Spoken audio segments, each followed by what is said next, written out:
NDA में seat sharing को लेकर के मुश्किलें खत्म होने का नाम नहीं ले रही है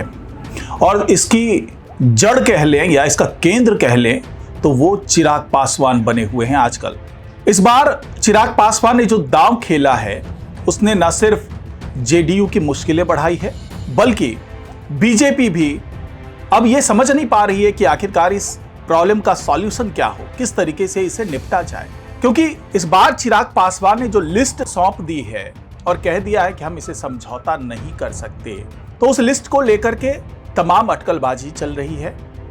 जेडीयू के तमाम विधायक पहुंच रहे हैं, बीजेपी के तमाम विधायक और जो उम्मीदवार हो सकते हैं वो पहुंच रहे हैं अपने नेताओं के पास में, शीर्ष नेतृत्व के पास में कि भाई किसी भी तरीके से चिराग पासवान को रोकिए, नहीं तो आने वाले दिनों में बहुत सी मुश्किलें खड़ी हो सकती हैं। तो इसको लेकर के जो 8 अक्टूबर को एक मीटिंग होनी है जिसमें एनडीए की जो तमाम शीर्ष नेता हैं, जो तमाम घटक दल के शीर्ष नेता हैं, वो जुटेंगे और अपने अपने दावे को सामने रखेंगे। तो उससे पहले जिस तरीके से चिराग पासवान ने ये लिस्ट 22 सीट की लिस्ट पहली बार बीजेपी के जो पॉलिसी मेकर्स हैं या यूं कहें जो थिंक टैंक हैं उन्हें भेज दी है और कह दिया है कि भैया ये 22 सीटें कम से कम हमें चाहिए। तो ये जो प्रेशर पॉलिटिक्स है वो किस तरीके से चिराग पासवान को फायदा पहुंचा सकती है या फिर नुकसान भी पहुंचा सकती है, और क्या है इसके पीछे का पूरा समीकरण, और वो 22 सीट कौन कौन से हैं, किस तरीके से उस पर अपना दबदबा, अपना रसूख कह लें तो वो बढ़ाना चाह रहे चिराग पासवान। तो इस पर चर्चा होगी आज के इस वीडियो में। इस वीडियो को आखिर तक जरूर देखिएगा। नमस्कार, मैं हूं डॉक्टर सुरजीत सिंह और आप देख रहे हैं यंग भारत न्यूज। अगर आपने अभी तक इस चैनल को सब्सक्राइब नहीं किया है तो सब्सक्राइब कर लीजिए, और अगर आपको ये वीडियो अच्छा लगे इसको लाइक कीजिए, शेयर कीजिए और कमेंट जरूर कीजिए। तो जिस तरीके से चिराग पासवान ने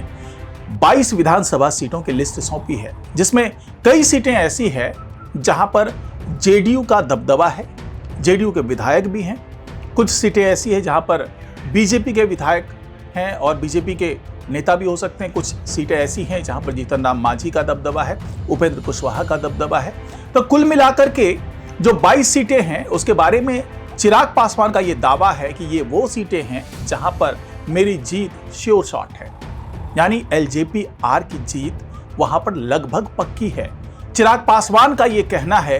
कि हमने पहले भी 5 सीटें वही आपको बताई थी लोकसभा चुनाव के दौरान जहां पर हम जीत सकते थे और हमने 100% स्ट्राइक रेट से वहां पर आपको जीत कर दिखाया। तो इस बार भी आप हम पर भरोसा करें और 22 की 22 सीटें हम जीत करके आपको दिखाएंगे। उन सीटों में रुपौली शामिल है, अलौली शामिल है, महनार शामिल है, कदवा शामिल है, मटिहानी शामिल है, और इस तरह के जो तमाम सीटें हैं जिस पर दावा कर रहे हैं ये लगभग उन्हीं संसदीय क्षेत्र से आते हैं जहां पर 5 जो संसदीय क्षेत्र हैं जहां पर जीत हासिल की थी। और इसके अलावा चिराग पासवान ने तो ये भी प्लान किया हुआ था कि हर जिले में हमारा एक उम्मीदवार खड़ा होगा, यानी कि बिहार के जितने जिले हैं वहां से कम एक विधानसभा सीट हमें मिलनी चाहिए। ये अलग बात है कि अब ये फैसला लगभग हो चुका है कि 20 से 22 सीटें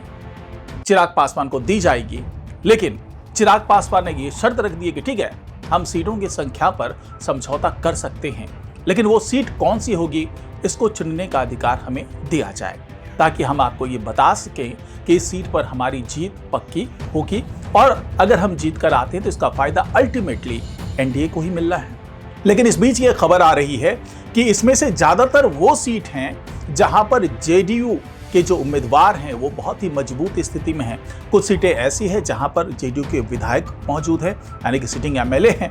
तो उनके टिकट को काटना जेडीयू के लिए मुश्किल हो सकता है। 1-2 सीट ऐसी है जहां पर जीतन राम मांझी का दबदबा है, तो वहां पर समस्या हो सकती है, और 1-2 सीटें ऐसी है जहां पर बीजेपी के उम्मीदवार ताल ठोक रहे हैं, यानी कि वहां से वो इस बार उम्मीदवार बनना चाहते हैं। तो ये तमाम जो हैं दल के नेता, जो उम्मीदवार कह लें चाहे विधायक कह लें, वो अपने अपने पार्टी के शीर्ष नेतृत्व पर अब दबाव डाल रहे हैं। अब यहां पर सवाल ये उठता है कि 8 तारीख को जो बैठक प्रस्तावित है उसमें किस तरह से चिराग पासवान को मनाया जा सकेगा, क्योंकि सीटों की संख्या पर तो वो मान गए जब अमित शाह ने मीटिंग की नीतीश कुमार के साथ में, उस वक्त सारी बातें लगभग तय हो गई थी कि कितनी सीटें हैं जिन पे कौन कौन से लड़ेंगे। अब केवल ये बच गया है कि कौन कौन सी सीटें किस किस पार्टी के पाले में जाने वाली है, क्योंकि हर पार्टी सीटों की संख्या के अलावा ये भी चाहती है कि उन्हें उनके मनपसंद सीट दी जाए। हर पार्टी के नेता को ये पता होता है कि कहां पर कौन सी पार्टी मजबूत स्थिति में है, और गठबंधन धर्म यही कहता है कि अगर घटक दल तमाम जो मौजूद हैं, चाहे एनडीए की बात कर लें, चाहे महागठबंधन की बात कर लें, तो वो उस पार्टी को तरजीह दें जिनका दबदबा ज़्यादा है, जिनका कह लें कि जनाधार ज़्यादा है, जहां पर उनके वोटर हैं, जहां पर उनका वोट बैंक है, उसको वो दे देना चाहिए। तो चिराग पासवान बार बार यही कहते हैं कि गठबंधन धर्म का पालन कीजिए और हमें वो सीटें दीजिए जहां पर हम बहुत ही मजबूत स्थिति में हैं, और इस पर मतभेद नहीं होना चाहिए, क्योंकि ऐसी बात नहीं है कि एलजेपी आर के उम्मीदवार जीत करके आएंगे तो इससे एनडीए को फायदा नहीं होगा। एनडीए को फायदा होना है। और चिराग पासवान ने यह भी कह दिया कि मैं किसी भी तरीके से मुख्यमंत्री पद का दावेदार तो हूं नहीं, तो इस पर किसी को आपत्ति नहीं होनी चाहिए। नीतीश कुमार को भी उन्होंने साधने की कोशिश की और यह कह दिया है कि एकमात्र अगर कोई सीएम फेस है तो वो नीतीश कुमार ही हैं, और हम लोग उनके ही नेतृत्व में चुनाव लड़ रहे हैं। अब यहां पर सवाल ये उठता है कि जब नीतीश कुमार ही सीएम फेस हैं तो उन्हें ऐतराज किस बात को लेकर के है, क्योंकि नीतीश कुमार को हमेशा यही लगा है कि जो चिराग पासवान जिस तरीके से अपने जातीय समीकरण को बिठा रहे हैं, या यूं कहें कि सीटों के तालमेल को बिठा रहे हैं, या यूं कहें कि वो जीतने वाली सीटों पर दावा ठोक रहे हैं, वो जाहिर सी बात है कि चिराग पासवान बीजेपी के करीबी हैं। और पिछले दिनों जिस तरीके से उन्होंने अपने सुर को बदला है, क्योंकि पहले ये माना जा रहा था कि चिराग पासवान की जो नज़दीकी है वो प्रशांत किशोर के साथ है, उनकी नज़दीकी तेजस्वी यादव के साथ है, क्योंकि ये जो चिराग पासवान है वो खुल करके कभी तेजस्वी यादव के खिलाफ नहीं बोलते हैं, कभी भी खुल करके प्रशांत किशोर के खिलाफ नहीं बोलते, क्योंकि प्रशांत किशोर हमेशा से तारीफ करते रहे चिराग पासवान की, और तेजस्वी यादव भी चिराग पासवान को अपना बड़ा भाई बताते रहे हैं। यानी कि यह गुंजाइश हमेशा प्रशांत किशोर की बात कर लें या तेजस्वी यादव की बात कर लें, तो यह बनी रह रही थी कि किसी न किसी तरीके से चिराग पासवान को अगर वो उधर से नाखुश हो जाए, उधर से नाराज हो जाए, तो उनको अपने पाले में ले लिया जाए। तो इसका फायदा यानी कि चिराग पासवान 20-25 सीट जीत करके ले आएंगे, और साथ ही चिराग पासवान के जनाधार के कारण, उनके वोट बैंक के कारण जो महागठबंधन के दूसरे जो होंगे सीट पर खड़े होंगे उनको भी फायदा हो सकता है। यही सोच प्रशांत किशोर की भी रही। लेकिन अमित शाह और नीतीश कुमार की बातचीत के बाद यह बात तय हो गई कि चिराग पासवान अब मान गए हैं, अब उन्हें किसी भी तरीके से कोई दिक्कत नहीं है, क्योंकि अब चिराग पासवान तेजस्वी यादव पर भी हमले कर रहे हैं, वो चुनावी हमले हैं। साफ साफ कह रहे हैं कि तेजस्वी यादव जो बिहार के युवा हैं, क्योंकि आपको मैं बता दूं कि चिराग पासवान हमेशा ही बिहार फर्स्ट, बिहारी फर्स्ट की बात करते रहे, युवाओं की राजनीति करते रहे, महिलाओं की राजनीति करते रहे हैं। तो उन्होंने तेजस्वी यादव पर यह आरोप लगाया कि जिस तरीके से तेजस्वी यादव युवाओं को भी ईबीसी, ओबीसी, पिछड़ा, अति पिछड़ा, इन सब वर्गों में बांटने की कोशिश कर रहे हैं, बांटने की साजिश कर रहे हैं, वो बिहार को 5 साल पीछे धकेल देगा, और वो बिहार के भविष्य के लिए अच्छा नहीं है। ये सीधा सीधा हमला किया तेजस्वी यादव पर चिराग पासवान ने। दूसरी तरफ जो प्रशांत किशोर हैं, जो हमेशा तारीफ करते रहे चिराग पासवान की, उन्होंने तो यहां तक कह दिया कि अगर बिहार के भविष्य को सुधारना है तो बिहार में किसी युवा मुख्यमंत्री चेहरे को सामने लाना चाहिए,